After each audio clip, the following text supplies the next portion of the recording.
evening, campers. Have you ever sat in the middle of the night and gone, you know what, I really wish The Guardian would recommend a young writer that I should keep my eye out for? Well, do not worry, I have it right here. This is Julián Fuks' Resistance, translated by Daniel Hahn. Fuks is a Brazilian writer, however, was not born in Brazil. And this is what the crux of this piece of autofiction deals with. He's actually born in Argentina, but in the 1970s there was a military coup and people were exiled. Doing a bit of research on this book because I don't actually know much about Latin American history. It was interesting to see that the translator, Daniel Hahn, is also an Argentine exile. So both the author and the translator have been affected by this military coup, and resistance is such an apt title for this book because we are dealing with resistance in all shapes and sizes. Yes, obviously the first one is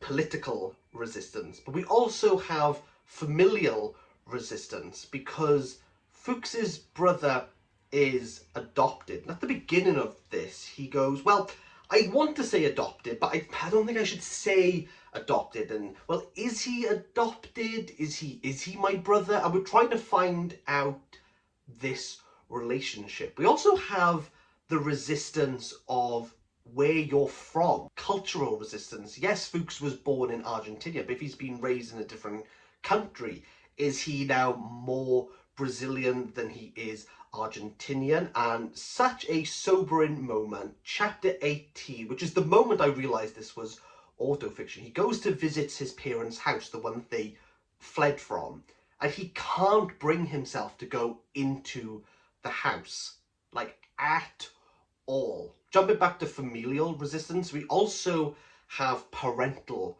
resistance. As Fuks is growing up, he feels a sort of dissonance from his parents, but also his adopted brother. He has to deal with the fact that he's adopted, that the parents aren't really his biological parents. And well, where is his mum?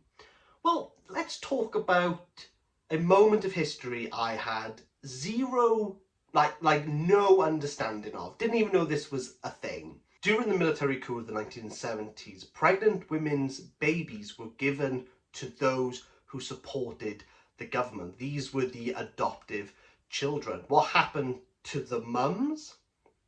They were killed. What results from that is that you have a generation of people who don't know if their parents are their actual parents. So within Buenos Aires, there are a group of grandmothers of these children who call themselves the mothers of the Plaza de Mayo, who walked around the square asking for the 30,000 children to be DNA tested to be brought back with their families. Hebe Bonafide, who started up the Mothers of the Plaza de Mayo, is still going today. They've been Nobel nominated due to what they have done, and through these women, people have been brought back together with their families, with their grandmothers. This in a nutshell approach will give you enough to go into this book in order for you to get as much out of this book, because Fuks has to deal with this history. He has to deal with knowing that his adopted brother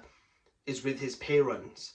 But why is he with the parents? Did they support the government? Or, well, hang on, wait, they're exiled, so they didn't support. Like, what happened there? The writing of this book is very claustrophobic. There's a lot of looping sentences as Fuks is trying to figure out where the roots are. I would say this is what this book is trying to do. Fuks is trying to find out his roots. But in order to root himself, he has to plant his family, and realizes that this task is difficult. Actually, do you need to replant something in the exact same place? Can you not plant it elsewhere? Will it grow? Will it wither? Will it have the right environment? Could you just throw a large Argentinian apple and hope for the best that it will plant a tree?